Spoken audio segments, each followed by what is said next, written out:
දැන් මම කතා කරන්න යන්නේ ලෝකයාගේ ස්මවිත කරවපු විසිතුරුම නිර්මාණ ඇති සාංචි තොරන් 4 පිළිබඳව.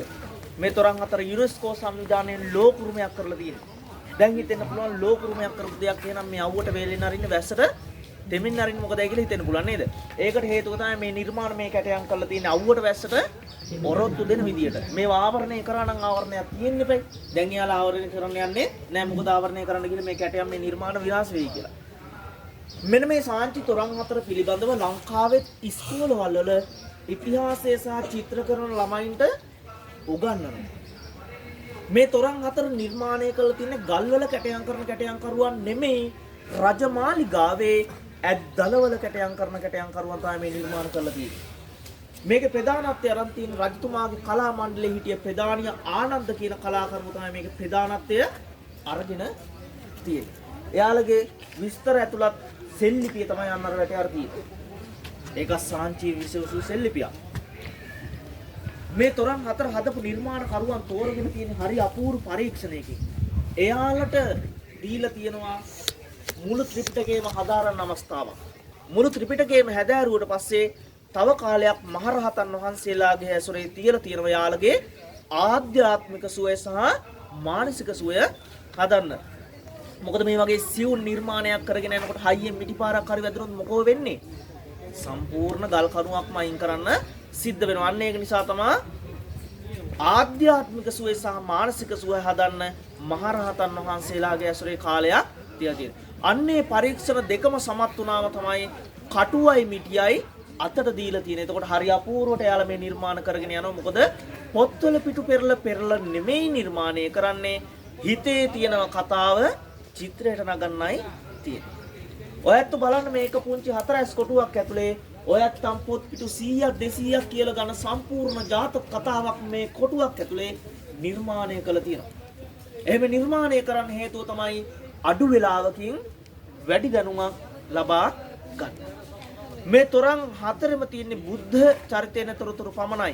ඉපදීම, බුදු වීම, පිරිනිවන් පෑම, පළවෙනි ධර්ම දේශනාව, පිරිනිවනෙන් පසුව ධාතුන් වහන්සේලා බෙදා දෙන අවස්ථාවේ ඇතුළු කෝලහලය, ඒ වගේම මහා මායා දේවිය දුටු සිහිනය, නන්ද කුමාරය දැකපු නන්දන වින්දන, තුම්බෑ ජටල දමනය, අනේ පිටුතුමාගේ ජේතවනාරාම පූජාව, ලංකාවට ජයශ්‍රී මහා බෝධීන් වහන්සේ වඩම්මන අවස්ථාව, මෙන්න මේ වගේ විශේෂ අවස්ථාවල සිදුවීම් තමයි මේ තොරන් 4ෙම නිර්මාණය කළ තියෙන්නේ. හැබැයි කොතනකවත් බුදු පිළිම වහන්සේ නමක් නිර්මාණය කරලා නැහැ.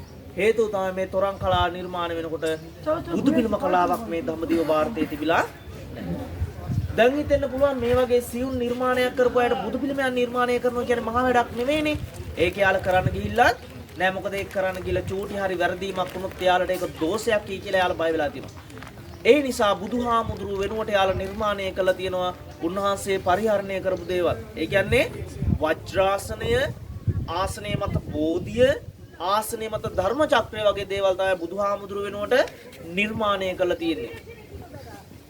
මේ තොරන් 4ම නිර්මාණය කළ තියෙන එකම කලාකරුවන් පිරිසක් විසින්. හැබැයි තොරණින් තොරණට කැටයන් වෙනස්. මේ තොරන් 4ෙම ඇතුල් පැත්තෙත් කැටයන් තියෙන. දැන් අර තොරණ බලන පේනවා ඇතුල් පැත්ත පේනව නේද? කැටයන් තියෙන. අවුල් පැත්ත අර පැත්තේ අර තොරණත් බලන්න. තොරන් 4ෙම ඇතුල් පැත්තේ කැටයන් තියෙනවා. මේක තොරණක් විස්තර කරන්න අඩුම යනවා පැය 4ක් වගේ. තොරන් 4ක් තියෙනවා 4 වරක් 4 80. එච්චර වෙලා සාංචි දවස් 2-3ක් නැවතලා හිටියොත් වෙලාව තියෙන හැටියට කියලා දෙන්න පුළුවන් ඈ. ඒක නිසා අපිට ලැබිච්ච වෙලාව අනුව අපිට වැදගත් වෙන තැන් වලින් තැන් කීපයක් අරගෙන වෙලාවේ හැටියට තොරන් 4ම ආවරණය වෙන විදියට අපි කතා කරමු. මුල්ල බලන්න ඇතෙක් මේ පැත්තට එනව පේනව නේද? එයා පිට කෙනෙක් ඉන්නවා මෙහෙම නිකට රතු තියාගෙන ඉන්නේ. පේනවනේ? ඒ ආපු කෙනා මෙන්න මෙතන ඇතලා ධන නමල බිම බස්සනව නේද? බහින කෙනාට ඉහළින් චත්‍රයක් ඉහළන් ඉන්නව පේනව නේද? චත්‍රයක් ඉහළන් ඉන්නවා කියලා කියන්නේ එහෙනම් එයා විශේෂ කෙනෙක් වෙන්න ඕන. මොකද විශේෂ කෙනෙක්ට පමණයි චත්‍රයක් ඉහළන්. බහින කෙනාගේ අතින් කාන්තාවකුත් අල්ලන් ඉන්නව පේනව නේද? එහෙනම් ඒ කාන්තාවත් විශේෂ කෙනෙක් වෙන්න ඕන. මොකද විශේෂ කෙනෙක්ගේ අතින් අල්ලන්නේ විශේෂ කෙනෙක් පමණයි. කොහේ ගියත් කාන්තාවක් නම් වරදින්නේ නැහැ. පස්සේම තමයි. බලන්න එයාපු කෙනා අතන බෝධිය වන්දනා කරනවා නේද? අර කාන්තාවත් ධන නමලම බෝධිය වන්දනා කරනවා. ඔය තමයි අශෝක රජතුමාට ඉන්නවා තිස්ස රක්කිතා කියන දේවියක්. මෙන්න මේ තිස්ස රක්කිතා කියන දේවිය ඒ කාලයකදී ජයශ්‍රී මහා බෝධින් වහන්සේට විස කටු අන්නවලා බෝධින් වහන්සේ විනාශ කරනවා. අන්නේ විනාශය දැනගෙන අශෝක මහ රජතුමා කලබලයෙන් ඉන පෙරහැර තමයි මේ නිර්මාණය කළ තියෙන්නේ. ඔය ඇත අපිට එන්නේ අශෝක මහ රජතුමා. අතින් අල්ලන් ඉන්න කාන්තාව තිස්ස රක්කිතා දේවිය. එතුමිය රජතුමාට කලින් බෝධිය වන්දනා කරන්න හේතුව තමයි එතුමිය ඒ වැඩේ නොකළහා ගන්නට රජතුමාට අඟවන්න ඕන නිසා. ওই බෝධින් වහන්සේ විනාශ කරන්න වසර කිහිපයකට පෙර තමයි සංඝමිත්තා මහරහතන් වහන්සේ විසින් ජයශ්‍රී මහා බෝධින් වහන්සේගේ දකුණු පසින් පැන නැගුණු එකම ශාඛාවත් අරගෙන ලංකාවට වැඩම කරේ. ඒක තමයි කියන්නේ ලංකාවේ තමයි නියමම ජයශ්‍රී මහා බෝධින් වහන්සේ වැඩ ඉන්නේ කියලා. මොකද විනාශන බෝධින් වහන්සේගේ අංකුරයක් නෙමෙයි ලංකාවේ තියෙන්නේ, නියමම ජයශ්‍රී මහා බෝධින් වහන්සේගේ අංකුරයක් තමයි ලංකාවේ වැඩ. දැන් බලන්න බෝධියත් එක්ක වම් පැත්ත ශබ්ද උපකරණ භාවිතා කරන අය ඉන්නවා, මල් මාලා තියාගෙන ඉන්නවා, පැන් කලගිරියක් තියාගෙන ඉන්නව නේද? එයාලා දන්න පුද පූජා පවත්වනවා බෝධින් වහන්සේ බේරගන්න. හැබැයි ඒ කිසි දෙයකින්වත් හරියන්නේ නැහැ. හැබැයි කොපමණ විනාශ කරත් විනාශ කරන්න යලි යලි ශාඛා පැන නදිනවා. ඒකයි විශේෂත්වය නැත්තම් හාස්කම කියලා කියන්නේ. ඔය නැත්තම් බුද්ධ ගයාවට යනවා. බුද්ධ ගයාවට ගියාට පස්සේ වැඩි විස්තර දැනගන්න පුළුවන් ස්ථානය දැකලා. මම මෙතෙන්දී අදහසක් විතරයි. ඔහොමම මේකට. මේක ආවම ටිකක් දුරස්ලා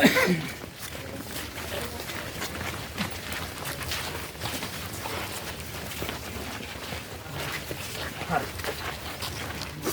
ඔයත්ෝ මකර දැකලා තියෙනවද?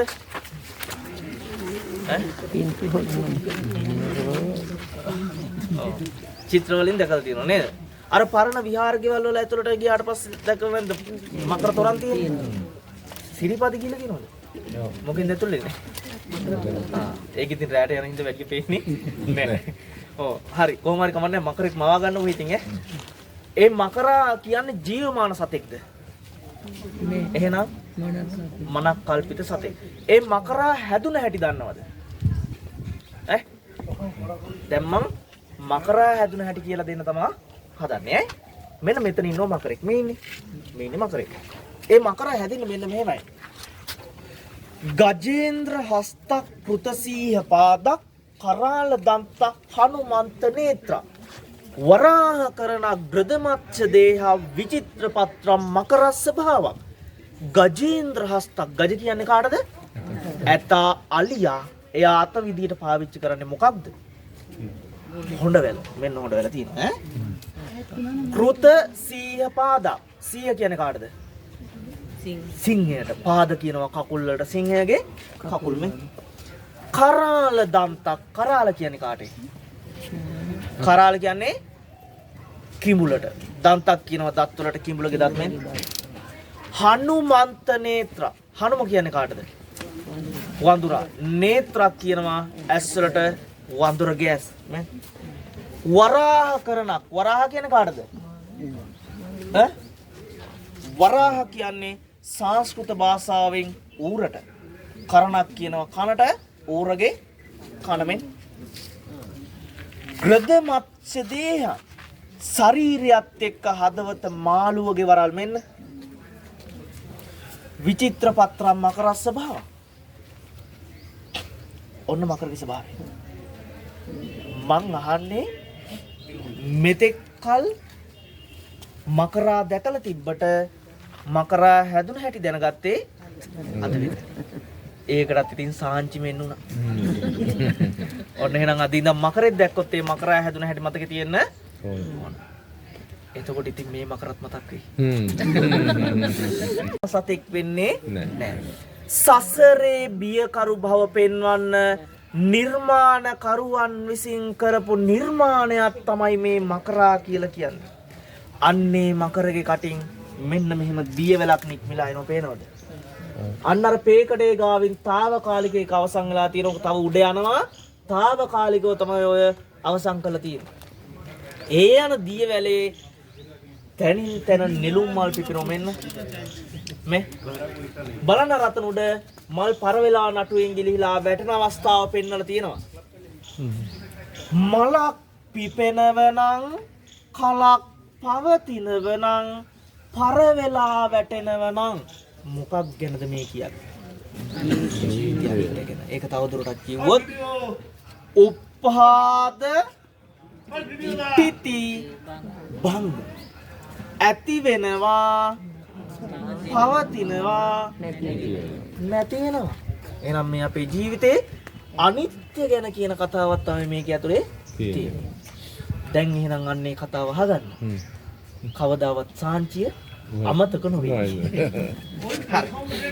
මෙන්න මෙතන ඉන්න පුංචි හංසෙක් මෙන්න. එයා ටිකෙන් ටික ලොකු වෙනවා මෙන්න. ටිකෙන් ටික ලොකු වෙලා එයා මෙන්න මෙතෙට ඇවිල්ලා ඉන්නවා. පිලක් එහෙම කරකවාගෙන නේද ඉන්නේ. මූණේ පොඩි අහංකාරකමකුත් පේන්නේ තියෙනව නේද? මෙන්න මෙයා මෙන්න මෙතනින් පහලට පිම්මක් පනින්න හදනවා. ජීවිතේ පිමි පැන්නේ මොන කාලෙද? තරුණ කාලේ නිසා දැන් මොන පිමිද? දෙමාපියන් තීරණය කරනවා එහෙනම් මෙයා තනියෙන් තියන හොඳ කාලයක් මොකද්ද කරලා දෙන්න ඕන? විවාහයක් කරලා දෙන්න කාලය ඇවිල්ලා. දෙමාපියන් තීරණය කරලා මෙන්න මෙයාට විවාහයක් සිදු කරලා දෙනවා. මෙන්න විවාහ වුණ ජෝඩුව. හරියට නිකන් වෙඩින් ෆොටෝ එක වගේ. එහෙම හිතාගන්නකො ඔළුවට වැටෙයි ඈ. මෙන්න මෙයාගෙන් සිහිපත් කරනවා මනමාලි. මෙන්න මෙයාගෙන් සිහිපත් කරනවා මනමාලය. මට කියන්න අපි මෙන්න මේ දෙන්න වෙන් හඳුනගන්නේ කොහොමද කියලා. අපි කරගත්තු කට්ටියන්ගේ මහල බලමු කොනේ. මේ ඉන්නේ මනමාලි, මේ ඉන්නේ මනමාලය. දෙන්න උත්තරේ.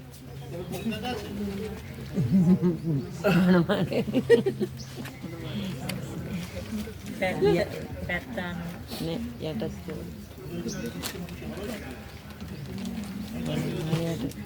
මනමාලි උඩ මනමාලි යට මනමාලියට වඩා ගෑනු ඉන්දියා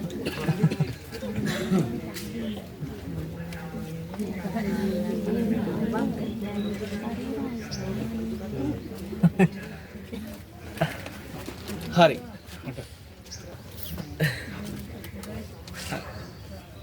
මට දැන් තීරණය කරන්න වෙනවා ඔය ඇත්තම වැඩේ දැනගෙන නෙවෙයි කරගෙන මෙන්න මෙහෙන් උත්තරයක් ආවා. ඔය ඇත්ත බලන්න ලංකාව ඇතුළු ලෝකයේ ඕනෑම රටක විවාහයක් සිදු වෙනකොට මනමාලි ඉන්නේ මනමාලයාට වම් පැත්තේ. දැන් ඉතින් පැත්තත් මතක නැහැ. ඒකයි මං කිව්වේ මේ ඉන්නේ මනමාලි, මේ ඉන්නේ මනමාලයා. මනමාලයාගේ වම් අත පැත්තෙන් ඉන්නේ හේතුව මොකෝ? මනමාලයාගේ වම් අත පැත්තෙන් මනමාලි ඉන්න හේතුව මොකද? මෙන්න වගේ පස්සෙන්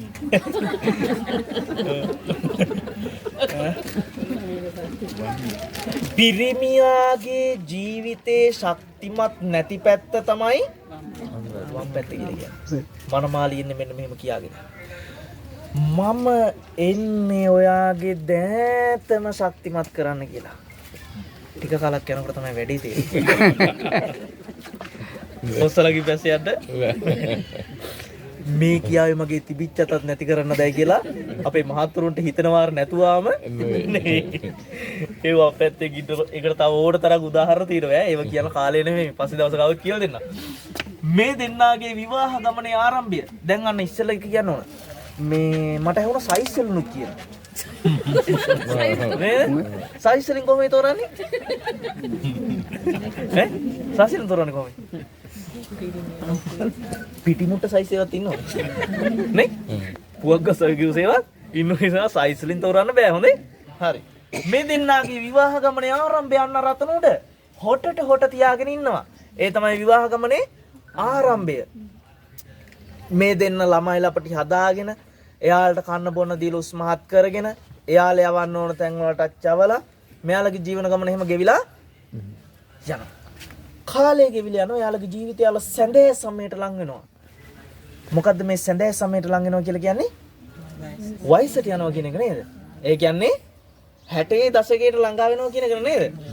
ඉතින් මෙන්න මේ දෙන්නත් මේ දෙන්නාගේ ජීවන බරත් අරගෙන ජීවිතයේ 60 දශකයට ළඟා වෙනවා. 60 පිරුණම හොට දෙක හරි කතාව අහලා තිබ්බට දෙකල් තිබුණේ නැහැ නේ හොට බිම යනවා කියලා. අර තින්නේ අවස්ථාව ඈ. කෙනෙක්ගේ හොට උඩ ගිහිල්ලා තියෙනව පේනවනේ. ඒ හොට උඩ තියාගෙන ඉන්න එක්කෙනා කල්පනා කරන්නේ ආ එතනින් පහළ වෙන මේ ජීවිතේ කරපු දේවල් ගැන තමයි අර හොට උඩ තියාගෙන ඉන්න එක්කෙනා කල්පනා කර කර ඉන්නේ ඈ. අනිත් වැඩි කියන්නේ ගොඩක් අයට දඹදිව වෙන්න මතක් වෙන්නේ මෙන්න මේ කාලේදී. ඒක නේද ඇත්ත. හොට බිම යන්න කල ලංකාවට ළමනෝ කරලා. ළමයි ලපටි හදලා එයාලට කන්න බොන්න දීලා උස්මහත් කරගෙන එයාලට උගන්වලා එයාලා යවන්න ඕන තැන් වලට චවලා එයාලගේ ළමයිතුත් නලව ඉන්න කාලේ උඹ මට මේ පාර මොනවා කිව්වත් මන් දඹදිව යනවාමයි කියලා ඉන්න තින්නේ. එහෙමනේ.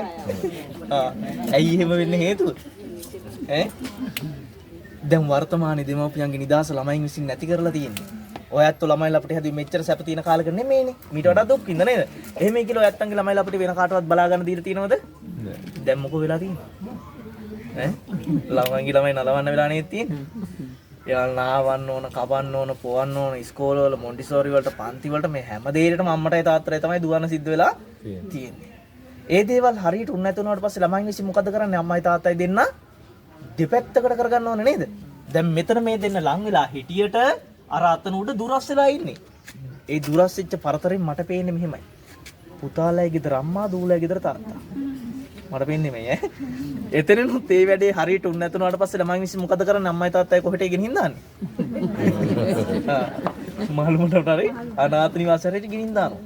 ඇයි එහෙම වෙන්න හේතුව? ඈ ඒක කවුද මේ ඒක කවුද වැරදි? දෙමාපිය තමයි වැරදි. ඇයි ඒ? එයාලට දුකක් දැනෙන්න දීලා නැහැ. සමාජ අවබෝධයක් දීලා නැහැ. වැඩිහිටියන්ට සලකන විදිය කියලා දීලා නැහැ. ಗುಣධර්ම සාරධර්ම කියන ඒවා කියලා දීලා නැහැ. ළමයින්ට මොන දේවල් කරත් ඉගැන්නුවත් රටේ රජුරෝ කරත් වැඩක් නැහැ. වැඩිහිටියන්ට සලකන විදිය නැත්තම් ಗುಣධර්ම සාරධර්ම කියන දේවල් කියලා දෙන්නේ නැත්තම්. වර්තමාන પરම්පරාව ගැන අපිට කතා කරලා වැඩක් නැහැ. එයාලට හරි වැරද්දක් තේරුම් කරන්න බෑ. තේරුම් කරන්න ගියපු ගමන් මොකෝ වෙන්නේ? මැරුම් කන්න වෙනෝනේ. අපි අනන්තවත් දකින්නෝනේ දැන් ඒව නේද? ළමයි චූටි කාලෙදින් මේ දේවල් කියලා දීලා හදන්න ඕන. ලොකුනාට පස්සේ හදන්න යන්න බෑ. අපිට ගහක් වැලක් වුණත් අපිට ඕන විදිහට හදා ගන්න පුළුවන් චූටි කාලේ ඉඳලා හැදුව පමණයිනේ. නේද? දැන් මේ වගේ ලොකු ගහක් අපිට ඕන විදිහට හදන්න බෑ. ඒක නිසා ළමයි උනත් එහෙම තමයි. ලොකුනාට පස්සේ දනම් හදන්න යන්න බෑ. පොඩි කාලෙදිම හදන්න ඕන. නැත්තම් පස්සේ පසුතැවෙන්න වෙන දෙමාපියන්. ඒක මම දැක්ක ඊයේ පෙරේද මම මේ බලනකොට වීඩියෝ එකක් මම දැක්කා නිවුස් වලට දුන්නේ ඊයේ උදේ දුවත පත්තරේ විස්තරේ. මේකේ තියෙනවා අවුරුදු 13ක ගෑනු ළමයෙක්. මේ පිරිමි ළමයෙක් එක්ක යාළු වෙලා. මට ගම මතක නැහැ කොහෙද කියලා. මේ අම්මා මේක දැනගෙන අම්මා කියලා තියෙනවා ඕක නවත්තන්න. තාම ඉගෙන ගන්න වයසනේ. ඉගෙනගෙන ඉවරලා රස්සාවක් කරනකොට ඒව කරලා දෙන්න පුළුවන්. එහෙම කියලා තියෙනවා. හැබැයි මෙයා මේ නිතරම මේ අම්මා මේ දේ කියන නිසා මේ ළමයා මොකද කරලා තියෙන අවුරුදු 13 ගෑනු ළමයට අම්මා නිදි අතරේ ඇඳට පෙට්‍රල් දාලා ගිනි තියලා ඈ ඒ අම්මා මේ එතකොට ඒ අම්මා හොස්පිටල් එකේ බලන්න අර අවුරුදු 13 ගෑනු ළමයි චූටි කාලෙම හැදෙන නැති එකේ තියෙන ප්‍රතිඵලය තමයි ඒ නිසා ඔයත් එංගල මේ විදිහට හදන්න ඕන. අනිත් එක තමයි දෙමව්පියන් වයසට යනවා කියලා කියන්නේ දුරස් වෙන්න ඕන කියන එක නෙමෙයි. ලං වෙන්න ඕන තමයි. ළමයින්ට ආදර්ශයක් වෙන විදිහට ජීවත් වෙන්න ඕන. මොකද කවදක හරි දවසක දරුවන්ගේ දරුවෝ හැදෙන්නේ යාළගේ අම්මලා තාත්තලා මෙයාලා කරන දේවල් බලාගෙන නැත්තම් මං ඉස්සෙල්ලා කිව්වාගේ පසුතැවෙන්න වෙන්නේ ඔය ඇත්තන්ටම තමයි. මේ මෑත පුණාම එහෙම සිද්ධියක් දඹදිව වන්දනා වෙන්න අම්ම කෙනෙක් ආපහුගේ දවස්වල තනියෙන් නෙමෙයි මේ වගේ කණ්ඩායමකට එක්ක ඇවිල්ලා මේ අම්මා කටුනායක ගුවන්තොටුපළේදී අත්අඩංගුවට ගන්නවා. හේතුව තමයි මේ අම්මගේ පුතා වරදක් කරලා ඒ අම්මා තමයි අපතියලා අරන් තියෙන්නේ. ඒ ළමයා නැවතම ඒ වැරද්ද කරලා. ඒ වෙනුවට කවුද ගන්නෙ? එහෙනම් අර ගමේ ඉන්නකොට ගමේ පොලිසියෙන් ඇවිල්ලා ගන්න තිබ්බා. ඒ අම්මගේ හිතේ කවදක හරි බලාපොරොත්තුවක් තියෙන්නේ නැති මං ජීවිතේ කවදක හරි දවසක මැරෙන්න කලින් එකපාරක් දඹදිව වන්දනාවේ ඒ බලාපොරොත්තු ඉෂ්ට වෙන්න ඔන්න මෙන්න තියෙද්දිම සම්පූර්ණ මේ බලාපොරොත්තු විනාශ වෙලා යනෝනේ. ඒ අම්මට ඒ වෙලාවේ කොච්චර දුකක් දැනෙන්නේ නැද්ද? සහ මොනතරම් ලැජ්ජාවක් දැනෙන්නේ නැද්ද? අර දෙනෝ 1000ක් ඉස්සරහා මෙයා අරන් එනකොට. නේද? එහෙම ලැජ්ජ වෙන්නවත් දුක් වෙන්නවත් පසුතැවෙන්නවත් වෙන්නේ නැහනේ ළමයි පොඩි කාලේ ඉඳන් හරියට හදලා තිබ්බා. ඒ නෝන ඒක උදාහරණ මේ ගමන ඉන්න මේ රටේ ඉන්නකොට මේ ගමන් වලදී අපිට නොයෙකුත් අත්දැකීම් වලට මුහුණ දෙන්න පුළුවන්. දුක හිතෙන කඳුළු වැටෙන කතා අනන්තවත් මේ ගමනේදී අපිට අහන්න ලැබෙනවා. මොකද අපේ ගම්වල අම්මලා තාත්තලා ඉන්න ගොඩක් දුක් විඳලා නෙන්නේ. ඒ වගේ අවස්ථාවලදී ගොඩක් අවස්ථාවල එනවා. අර දෙන්න අර වයසට යනවා කියලා කියන්නේ මං ඉස්සලක වගේ දුරස් වෙන්න ඕන කියන එක නෙමෙයි. මට ඒ වගේම පවුලක් පහුගිය දවස්වල මේ හම්බුණා දැන් මාසෙකට විතර කලින්. ඒ තාත්තා කෙනෙක් විහාරය ඇතුලේ වන්දනා කරන්න ගිහිල්ලා මේ තාත්තා ආව. එනකොට අවසානට මගේ ආවා. ඇවිල්ලා මට කිව්වා මගේ පොඩි හාමුදුරනේ කියලා කිව්වා. මං ඒත් බැලුවා වඳුරන කෙනෙක්ද කියලා. ඒත් නෑ. ඊට පස්සේ මං කෝ තාත්තික් මං කරන්නේ මොකද එදා විශාල පිරිසක් හිටියා. ඒක නිසා මං කෝ තාත්තික් මං කරන වන්දනා කරගෙන ඉන්නවා කියලා මං මේ විහාරේ අනිත් පැත්තට මාරුවා. එනකොට ආයි එන ගමන් කියනවා මගේ පොඩි හාමුදුරනේ මගේ නෝනව දඹදිව මේ සාංචි වැන්දුවා. මම බැලුවා මොකද්ද මේ කියන්නේ කියලා. එතකොට ඒ තාත්තා මෙහෙම අත පෙන්නුවා. බලනකොට අර පොඩි ෆොටෝ එකක් නෝනගේ ෆොටෝ එකක් හදාගෙන ඒක මෙහෙම අතේ තියාගෙන අර යනවා මෙහෙම වටේ පෙන්නගෙන. ඒ නෝනා නැති වෙලා. ඒ තාත්තගේ හිතේ කවදක හරි බලාපොරොත්තුවක් තියෙන්නේ නැති නෝනව දඹදිව වන්දනාය වෙනවා කියලා. නමුත් එයාට ඒක කරගන්න බැරි වෙන්නේ නැති. එයා දැන් ෆොටෝ එකක් අරගෙන මේ යන ගමනේ හැම තැනම මෙහෙම පෙන්න යනවා. මං හිතනවා මේ වෙලාවේ දුක හිතිච්ච කතාවක්. මං හිතනවා කවදාවත් ඒ දෙන්න රණ්ඩු වෙන්නේ නැතුව ඇති පවුල. නේද? ආදරයෙන් ඉන්නේ. ඉතින් ඔයත්ත් අන්නේ වගේ ඉන්න ඕන. දැන් අතන දැන් මෙතන කොච්චර ලං වෙලා හිටියත් ඔය වයසට යනවා කියලා කියන්නේ අපි කොච්චර කිව්වත් දුරස් වෙන්නමයි බලන්නේ. නේද? දැන් අර දෙන්න අතන දුරස් වෙලා නේද ඉන්නේ.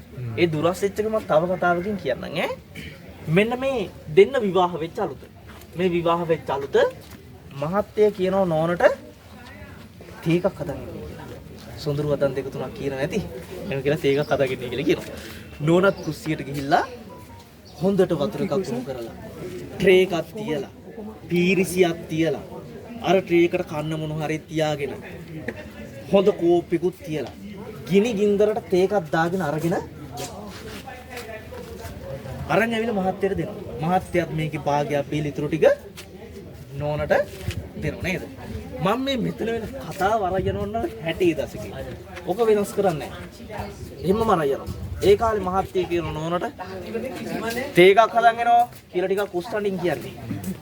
අර පැත්තෙන් පණිවිඩ එනවා මේ මිනිහා කාපු ගමන් තේත් තියලා නැහැ කියලා. නේ? මොන බාගට උණු වෙච්ච වතුර එකක් තියෙන කුස්සිය. අරගෙන දාගන්නෝ තේ එකක් ගෙනල්ලා දෙනවා. අනේ සමහරක් වෙලාවට බොන්න බෑ ඇතුලේ කූඹිත් තියෙනවා. අර මිනිස්සු ඉතින් අර කූඹි ටිකත් අයින් කරගෙන ටිකක් බීලා ඉතුරු ටික දෙනවද? ඉසිකරනේ. සමහරක් වෙලාවට අර දුරස් වෙච්ච දෙන්නගේ මැද කෙනෙක් ඉන්න පුළුවන්. කවුද? මුණුබොරා හරි මිනිබිරි හරි. ඇයි ඉන්නේ හේතුව? දෙන්නාගේ පණිවිඩ කුමාරු කරගන්න. ඇයි කතා කරන්නේ නේ? තෝල් කේක් විදියට මුණුබොරා හරි මිනිබිරි හරි ඉන්න පුළුවන්. ඊයකින් අහලා ඉන්න බත් බෙදන්න දෙයි කියනෝනේ. ඒ දෙන්නගේ පණිවිඩ කුමාරු කරගන්නේ අර ඇගේ උදව්වෙන් ඈ. මෙන්න මේ කාලේ වගේ ට්‍රේ නෑ. පීරිසි නෑ. කන්න දෙයක් නෑ. අන්තිමේදී කෝපේ කොක්කත් නෑ. දැන් බලන්න ජීවිතය අනිත්‍ය සංකේතවත් කරන තැන මල් පර වෙලා නටුවෙන් ගිලිහිලා වැටෙන තැන බහේ බිරාන්විත වෙච්ච මුණක් තියෙන තනි උන්වහන්සේක් ඉන්නෝ පේනවද? මෙතන තියෙන ලස්සන මුණ නෙමෙයි මෙතන තියෙන බහේ බිරාන්විත වෙලා ඉන්නේ. ඒ තනි උන්වහන්සේගේ නිරූපණය කරනවා මහත්යට කලින් එක්කෝනෝ නාමී ගිහිල්ලා. නැත්තම් නෝනට කලින් මහත්තයා මේ ගිහිල්ලා ඒකයි තනි උන්වහන්සේගෙන් නිරූපණය කරන්නේ. මෙතනත් ඉතින් තනි උන්වහන්සේ නැතේ. දැන් හර්ෂිකනේ කිව්වම ඔය ඇත්ත ජීවිතේ කරගත්තු දෙයක් ගැන මෙන්න මේ හංසයේ උපමාවට අරන් කියලා දුන්නා.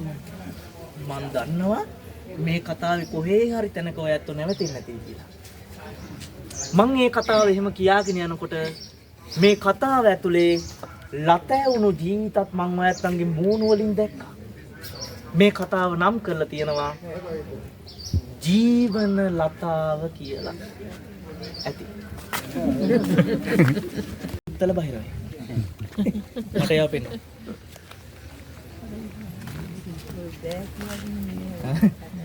මෙන්න මේ කනුවේ මේ ඉන්න මුල්ලේ. යාන්තම් අල්ලගෙන බලන්න අනිත් අයගේ මූණ දිහා දාත් මේ කාලේ කටවල් අරන් බර උස්සගෙන ඉන්නෝනේ. මෙයා කිසිම ගාණක් නැහැ ඔහේ ඉන්නවත් තියා.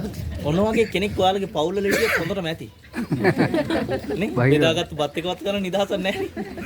මෙයාට දෙන සමාන කළ තියෙන අටලෝ දහමට. ලා බලාභය සායස නින්දා ප්‍රශංසා සැප දුක. එතනින් උඩ කොට සමාන කළ තියෙන ජීවන බරට. එහෙනම් මේ මෙයාලා දරාගෙන ඉන්නේ මොකක්ද? ජීවන බර තමයි දරාගෙන. බලන්න අර මැද හරස්පතේ මැද ආසනේ මත ධර්ම චක්‍රයක් තියෙනවා පේනවනේ. දෙපැත්තේ මුවන් ඉන්නවා සහ දෙවියන් බඹු මිනිසුන් වැඳගෙන ඉන්නවා. මුවන්ගෙන් අදහස් කරන මිගදාය. ඔය තමයි බරණැසි සිපතන මිගදායේ ධම්සප් පැවතුම් සූත්‍ර දේශනා කරපු අවස්ථාව. සියලු බුදුවරුන් පහළ වෙන්නේ දඹදිව ಭಾರತයේ මිසක් ලංකාවේ නෙවෙයි ඈ. වර්තමානයේ ලංකාවලුනේ. කට්ටියක් එහෙම දැන් උපචාර කරගෙන යනවා. ඒක තමයි ලංකාවේ බුදුහාමුදුරුවෝ පහළ වෙන්නේ නැහැ. බුදුහාමුදුරුවෝ පහළ වෙන්නේ මේ දඹදිව ಭಾರತයේම ස්ථානීය වෙනස්කම් සිදු වෙන්නේ නැහැ. කාලයේ හැටියට නම විතරයි වෙනස් වෙන්නේ. වර්තමානයේ බරණැස් ඉසිපතනේ අනාගතයේ තියෙන මෛත්‍රී බුදුන් දවස කේතුමතී නුවර වෙනවා. උන්වහන්සේගේ ධර්ම දේශනාව එතන තමයි පවත්වන්නේ. ඒ නිසා මේ මෝඩයන්ගේ කින් වලට හුම්කම් දෙන්න එපා. අපේ හාමුදුරුවෝ දැන් සම්බන්ධ වෙලා ඉන්නේ ඕට. ඔව්. අද බලන්න මොකක් හරි කරන්න ඕනේ. ඒක නිසා මේ මෝඩයන්ගේ කින් වලට හුම්කම් දෙන්න එපා. මොකද අපේ අයටත් ඔය වගේ දෙයක් කිව්ව ගමන් යනෝ බස් පිටින් සෙනග අරගෙන ඕව බලන්න. යන්නේ එහෙම නැහැ. දැන් දඹදිව ඇවිල්ලා ඉන්නේ ගමන ගිහිල්ලා ඉවරනකොට තේරෙයි බුදුහාමුදුරුවෝ ඉදුනේ මේදයි ලංකාවේදයි කියලා තේරෙවි ඈ. මේ රටක ලෝකෙක ඔප්පු වෙච්ච ඉතිහාසයක් කාටවත් වෙනස් කරන්න බෑ. අනිත් එක ලංකා ඉතිහාස කොහොම හරි වෙනස් කරගත්ත මේ කියමුකෝ. මේ ඉන්දියන් ඉතිහාසෙට කාටවත් අත්තියන්න එන්න බෑ. හේතුව මේ පුරාවිද්‍යා නීති කියලා කියන්නේ මෙහි අඩුම තරමින් මේ පූජා භූමියක තියෙන මේ ගහක අත්තක්වත් කපන්න බෑ පුරාවිද්‍යාව අවසරයක් නැතුව. මරණීය දණ්ඩනය දක්වා නීති ක්‍රියාත්මකයි. මොකද මේ වගේ රටවල් වල මේ වගේ දරුණු නීති නැත්තම් මේව ආරක්ෂා කරන්න බෑ. අපේ රටේ එහෙම ගන්න නැහැ. ඒකනේ සේරම විනාශ කරලා දානවනේ. එතකොට මේවා මේ නිර්මාණ වශයෙන් මෙහි ඉදි කරලා තියෙනවා නම් ආයි බුදුහාමුදුරු කොහෙද ලංකාව පහළ වෙන්නේ? මොකද මේ වගේ කිසිම තැනක් ලංකාවේ කොහෙවත් නැහැ. ඒක නිසා මේ මෝඩයන්ගේ කීම් වලට නම් අහුම්කම් දෙන්න එපා. මේ තොරණ බිම තමා තිබිලා තියෙන පුරාවිද්‍යාව විසින් අලුතෙන් මේ ගල් කොටසක් මේකට එකතු කරලා තියෙනවා. ඒකයි මේකේ මේ කැටයන් නැති වෙන්න හේතුව. මේ එතකොට මෙන්න මේ බස්නාහිර තොරණ සහ මේ ස්තූපය තමයි ඉන්දියානු රජය විසින් අලුතෙන් රුපියල් 200 නෝට්ටුවක් මුද්‍රණය කරලා අන්නේ 200 නෝට්ටුවේ පිටපස්සට දාලා තියෙන්නේ මේ සාංචි ස්තූපය. මේ තියෙන්නේ 200 කොළ ඈ. අම්පෙලා තියෙනව නේද මේවා? දැනගෙන හිටියේ නෑනේ මේ තියෙන්නේ කියලා. මේ තියෙන ස්තූපය සහ මේ බස්නාහිර තොරණ තමයි මේ තියෙන්නේ.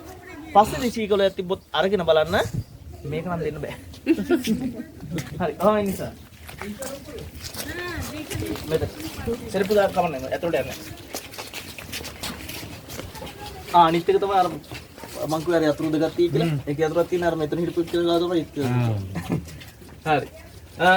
පුරාවිද්‍යාව කියනවා මෙන්න මේ කොටස බලලා මේක වෙනත් රටකට කොහෙට හරි පූජනීය වස්තුවක් වඩම්මන ආකාරය කියලා. ලංකාව ඇතුළු රටවල් 9කට බුදුදහම ප්‍රචාරණය වෙනකොට ලංකාව පමණයි මෝදකින් වෙන් වෙච්ච රටකට තිබිලා තියෙන්නේ. මොකද අනිත් හැම රටකටම පාගමනින් තමයි බුද්ධහම අරගෙන කියලා තියෙනවා. නේපාලේ බංගලාදේශ කියන ඉන්දියාවම කැටිච්ච කොටස්. වැටපනින් විතරයි තියෙන්නේ. දැන් ඔයත් ලුම්බිනි බලන්න යනවනේ. නේපාල් කියන රට ඇතුළේ ඉන්නවා. ආයි මොහොකින් වන්නේ ඔය යන බස් එකේම තමයි යන්න තියෙන්නේ. වැටපනින් විතරයි තියෙන්නේ. ඒ රටවල් වලට පාගමනින් තමයි බුද්ධහම වඩම්මගෙන කියලා තියෙන්නේ. හැබැයි ලංකාව පමණයි මොහොතකින් වෙන් වෙච්ච රටකට තිබිලා තියෙන්නේ.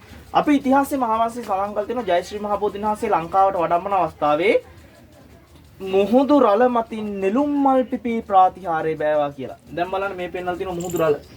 මේ නෙළුම් මල්. මේ නැවේ ඉදිරිපස කොටස. මේ පිටුපස කොටස. මල් මාලා දාලා තියෙනවා. මෙතන පූජනීය වස්තු වඩම්මනවා. චාමර සල්නෝ කෙනෙක්. තව කෙනෙක් ඡත්‍රයක් ඉහළගෙන ඉන්නවා. මේ ටික දැක්ක ගමන් හිතේ රූපයක් චිත්‍රයක් ඇඳෙන්න ඕන, මැවෙන්න ඕන. අපේ රටේ ජයශ්‍රී මහ බෝධින් වහන්සේ වඩම්මන ආකාරයේ පින්තූරවල නැත්තම් චිත්‍රවල තියෙන මේ විදියට. මේ අවස්ථාව වෙන්න පුළුවන්. අපේ අවාසනාවකට වෙන්නේ මේ තොරණ බිම වැටෙන්නේ. මෙන්න මේ චුට්ට තිබ්බනම් ඒක ස්ථීර කරගන්න. දැන් යම් සගමිත් මෙහෙනවර බලන්න.